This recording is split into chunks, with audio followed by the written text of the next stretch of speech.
And we are live for Troops Trio, brought to you by SI Tickets and proudly sponsored by the City of North Bay, the Clubhouse at Gateway Golf, the Fox and Fiddle, the Boat North Bay, and the Moose. I am Matthew Sukram alongside Ranjan Rupal and Bob Coles. Gentlemen, episode number 2, live from FanFest. It's been an awesome day so far. This is such an awesome event that the North Bay Battalion put on for the fans of the North Bay Battalion, Ranjan. Yeah, lots of energy.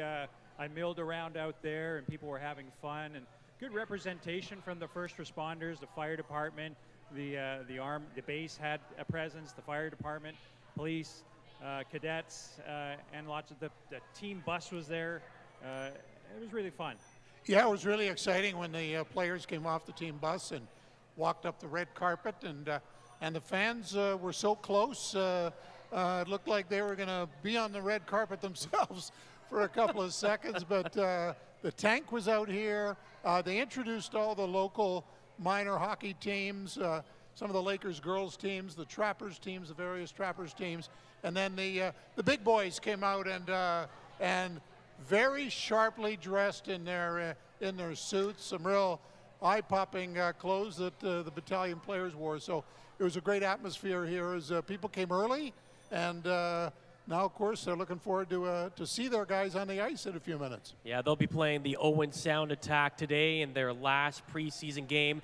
The season gets underway next Thursday. They'll be hosting the Oshawa Generals, which should be an awesome battle. You can get your tickets right now at battalionhockey.com for that game. But before they get there, they've got the Owen Sound Attack tonight. They were in Sudbury yesterday, a hard-fought battle, a 3-1 loss to the Sudbury Wolves. But you always want to get those battles under your feet early, especially for some of the newcomers who maybe haven't played in those battles early on. And Ranjan, because they are going to see this team, 8 times in the regular season, and that's something that they got to get used to, is playing in that barn in Sudbury. And so what you get in a game in Sudbury on a Friday night, I happened to be in Sudbury, but not at the game. I was next door going out for dinner. It was my birthday, actually. Well, happy birthday. Thank you very much. And so that was fun. And so what you get is when you have the best players of the battalion at their NHL camps, and there were 5 of them not in the lineup, and you know who they are: McIver and Preseason in Anaheim, Moses in Florida, Bronson Ride invited to Vegas, and Amadovsky in Minnesota. You get players a chance to play with other players who they might not normally be lined up with, and so that's going to be very helpful, familiarity with different line mates going forward. And I think it was a good, honest defensive effort by the battalion last night. Well, it's interesting. You go into the last weekend, and there's still some decisions the coaches have to make in terms of, for example, how many goalies are you keeping? Who's that last cut you have to make? Who's the guy who makes it on the last number to start the year? Because the guys you mentioned before, hopefully they'll all be here for the battalion to start the regular season on Thursday. And so those important roster decisions the coaches have to make. And so these games, like the one last night, like the one today, really important in developing that. Is one thing about roster, but it's also developing that culture, right, for the young guys to get used to be playing a game in Sudbury, for example. That's a big deal. They'll have a few Friday night games in Sudbury this year. So, yeah, I'm sure it's a great experience. We are live on YouTube, so you can put your comments in the chat. We've got a happy birthday from John Kane to you, Ranjan, so that's nice to hear. But you mentioned about getting used to playing in Sudbury. You know, the battalion only goal last night came off a shot from Iggy Pazzi, and he is a guy that's going to be interesting to watch this season. As we talked about before we got on air, you know, he's a guy that they're going to be looking to really help carry that offensive load for them this season, and he's already got quite a few goals in the preseason already, a couple of multi-point games as well in the preseason. So he is right on track to being a guy that they're going to rely on for that point production. Iggy Pazzi plays with enormous confidence after coming back from what could be viewed as a catastrophic injury, a broken collarbone in a very physical game against Erie in the first half of the season. Happened to be the same game that Anthony Romani went out with injury. He comes back, takes a little bit of a minute to get his legs underneath him, and then you could see his confidence rise through the back half of the season and in the playoffs. And once he was united with Wellenreiter and Amadovsky on that line, I thought that was the Battalion's top line. And he was like, if you go back to that home game in the preseason against Ottawa, Ryan Olahan referred after that game, that first minute, as being like a playoff minute. And Ignat Pazzi was all over that sequence early in the game, and he was part of that 2-goal in 10-second stretch later in the game. And he's got 3 playoff goals, or 3 preseason goals, I think. So, yeah, he's a guy, he made up for lost time in the second half of the year. He's a big part of that rush to the playoffs.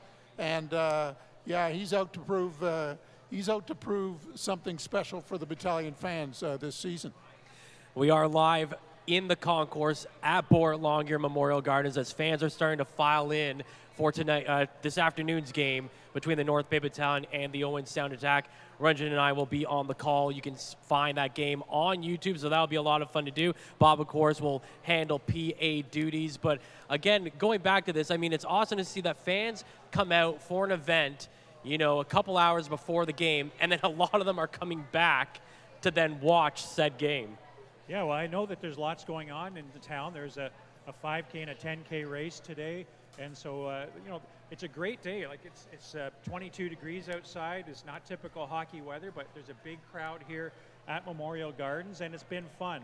And I think that's one of the things that the team has done really well since the pandemic is try to get this community behind the team and build the energy. And as you can see, they're doing a good job. Well, this is the second year they've done this. Last year the weather wasn't cooperating. This year it did, and this place was packed. People were enjoying the burgers and hot dogs, and you know, seeing their guys be introduced. And yeah, they've done a great job. This is the second year, but this is the difference night and day between the crowd last year and the crowd this year. So, and it promises to be even bigger down the road as they add more pieces to it. And they managed to pull you off the golf course for it too, I hear. Yeah, that's right. But you're going to make up for it tomorrow? Going to make up for it tomorrow. No golf for me today, all hockey, but yeah, I may get to the links tomorrow afternoon. It's load management, Bob. You can't be out there every day. You're not Tiger Woods. I know, time management. Yeah, very important. One of the big scenarios in yesterday's game against the Sudbury Wolves, as we get back to that, was there was a play in the second period that Ryder Carey went hard into the boards. He looked a bit shaken up. He was able to get back into the game and get right back in on his next shift. And that's something that the coaching staff are always a little bit worried about, is in these games, especially in these rivalry games, you want your guys to start to gel with each other. And that's what Ryder Carey was doing. He's trying to gel with some new line mates in Dubrovtsev and Pronin. And they looked pretty good out there. But the other thing is he wants everyone to come out of these games healthy. Yeah, you can, just like in the National Football League, you wonder how hard you're going to go in the preseason and maybe rest your regulars, but you've got to get going, got to gel, and you've got to get your legs underneath you because the season starts on Thursday at home against Oshawa, and it's all on the line then.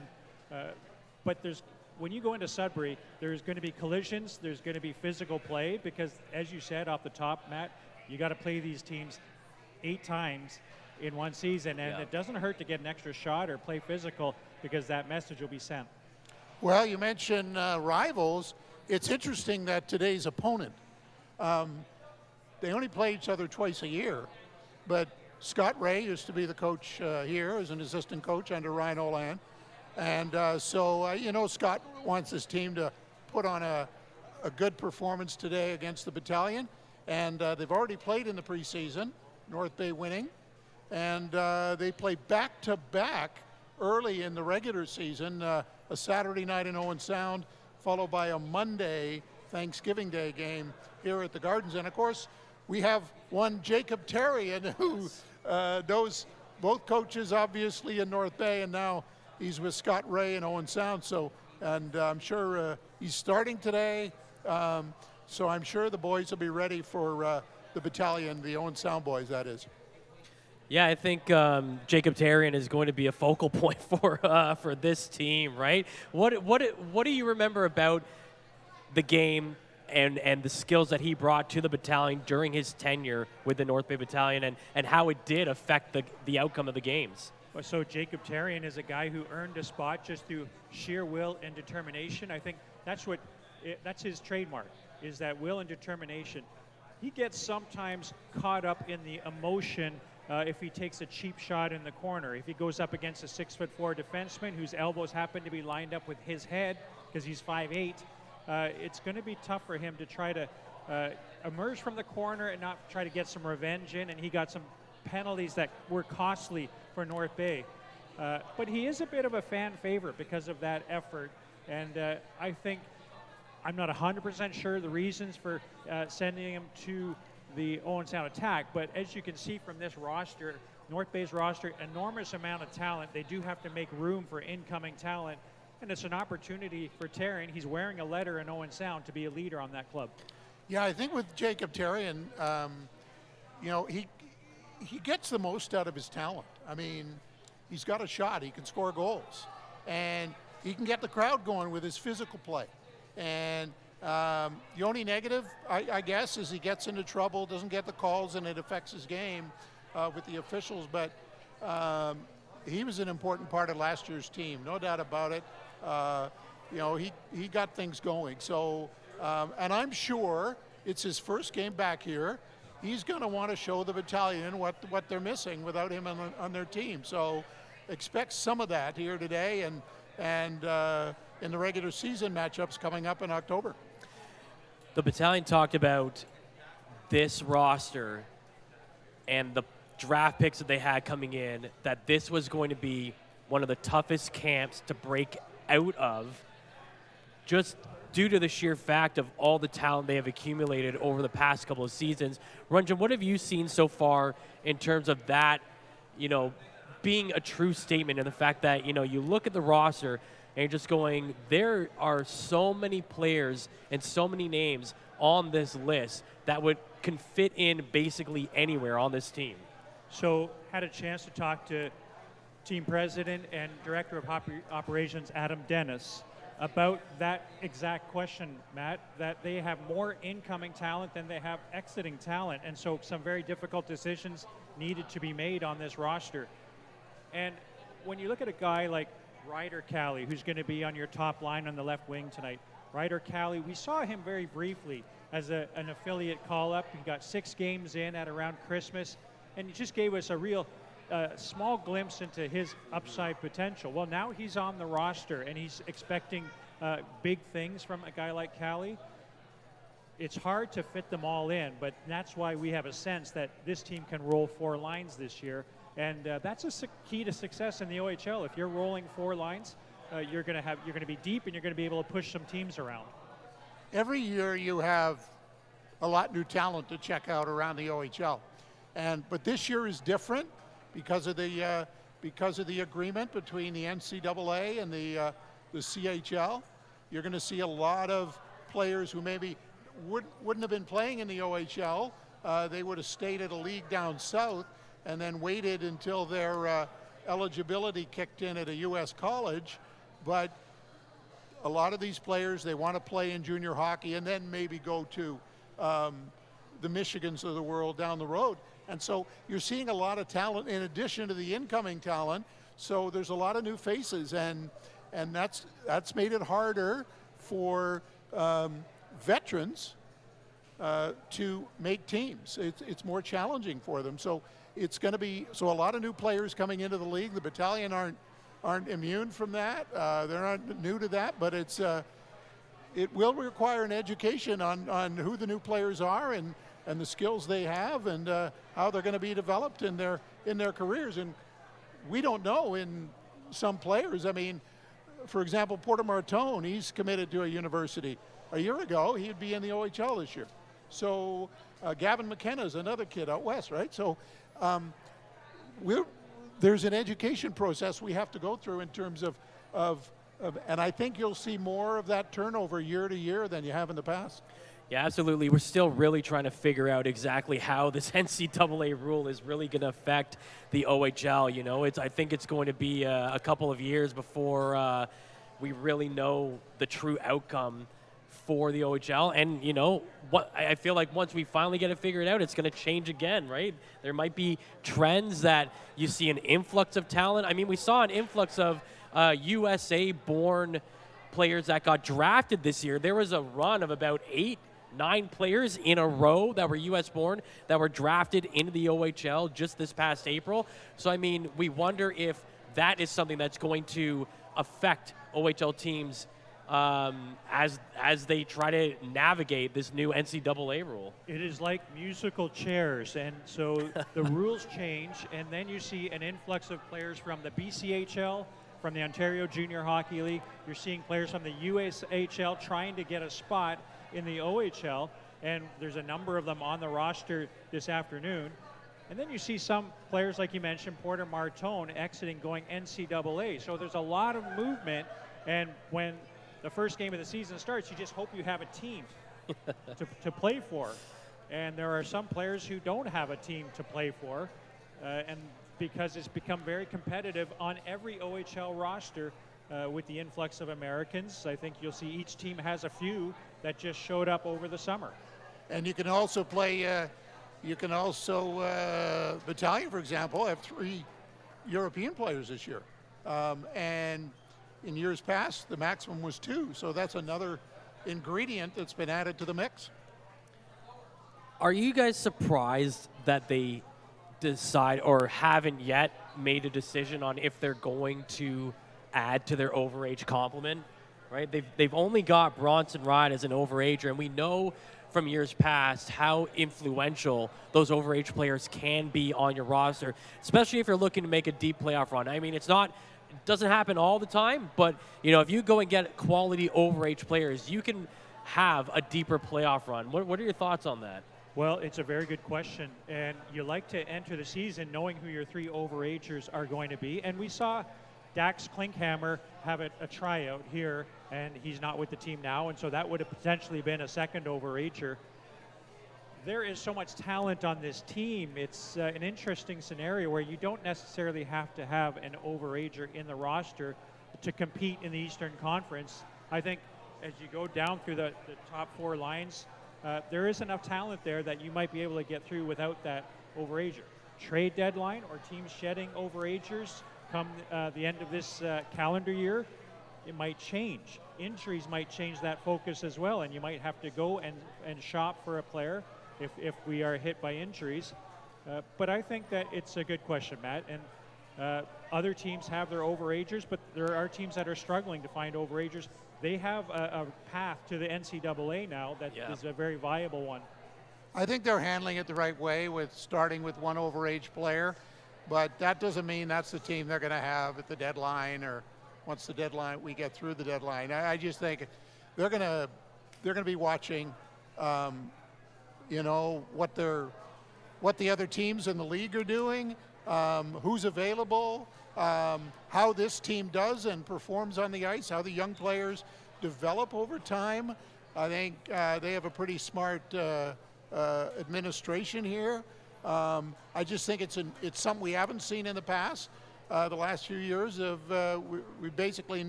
we've had too many overagers, right?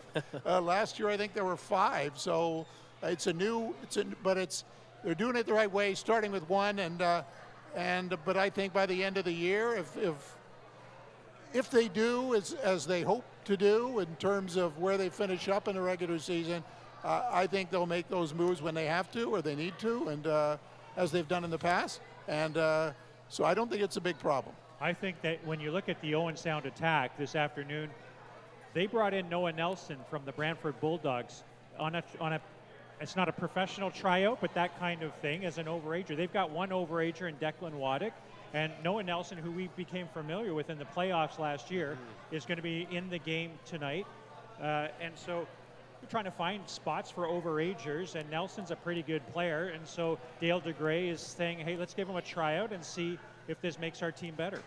And again, that's a game you can catch right here on the North Bay Battalion YouTube channel. This is Troops Trio. We want to thank our sponsors, SI Tickets, the City of North Bay, the Clubhouse at Gateway Golf, the Fox and Fiddle, the Boat North Bay, and the Moose. And again, we will be taking this show on the road this season and heading over to many of these partner locations throughout the year for the live shows. So make sure you tune into the Battalion social media channels to find out where Troops Trio is going to be all season long. And you can also email us at troopstrio@battalionhockey.com, and you can send us some questions and comments right now over on the YouTube channel as well.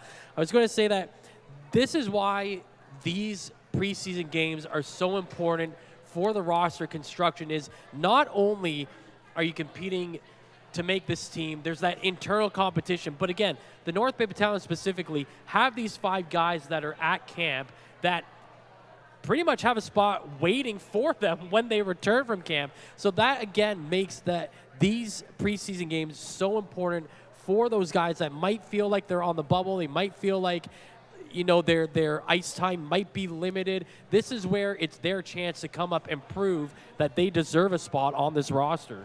Well, you know, in the past, you always had the Black Aces, players that came up from the Halliburton Huskies to fill in for injuries.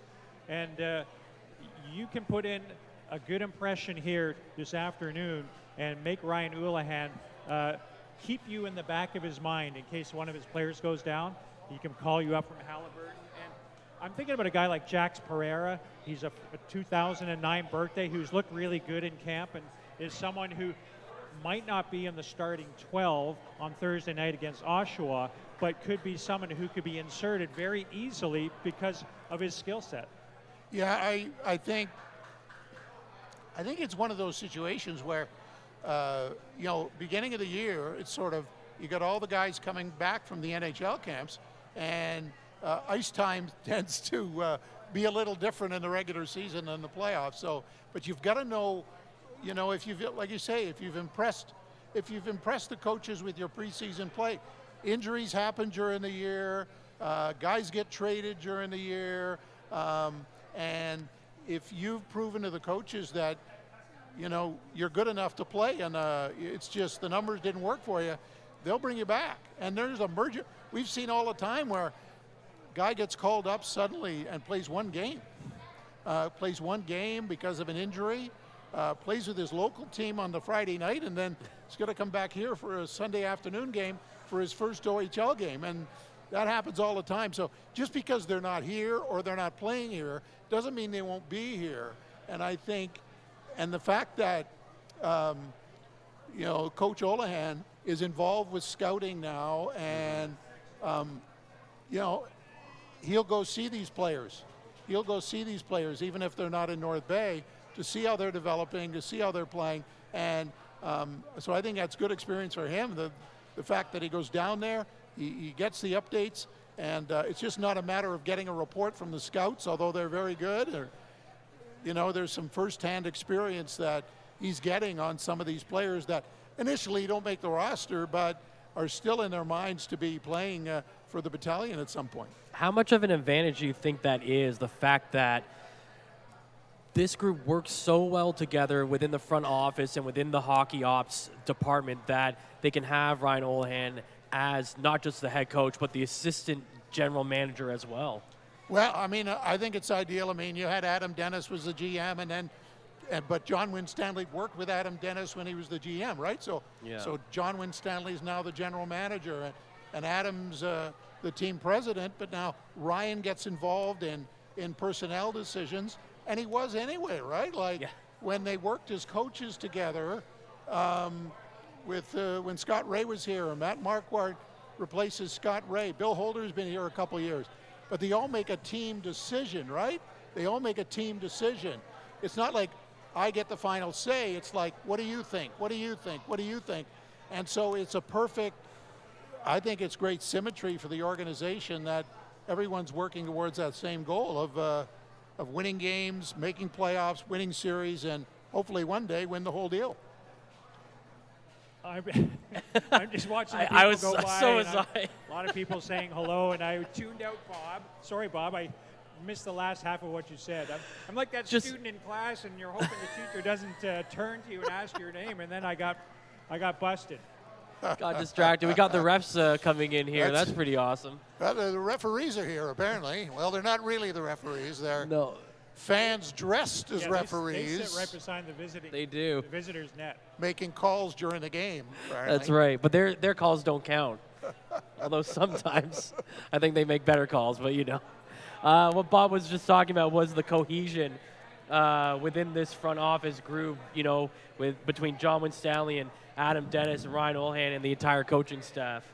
Yeah, that's a quality front office, and I think the word is out around the league and in the U16 ranks that North Bay has is a quality destination for young players to come to, and it's because of those gentlemen who put everything they've got into making this team a winner. We talked about the depth already, more so with the forward lines, but this might be the most depth the Battalion have ever had going into a season at the goaltending spot.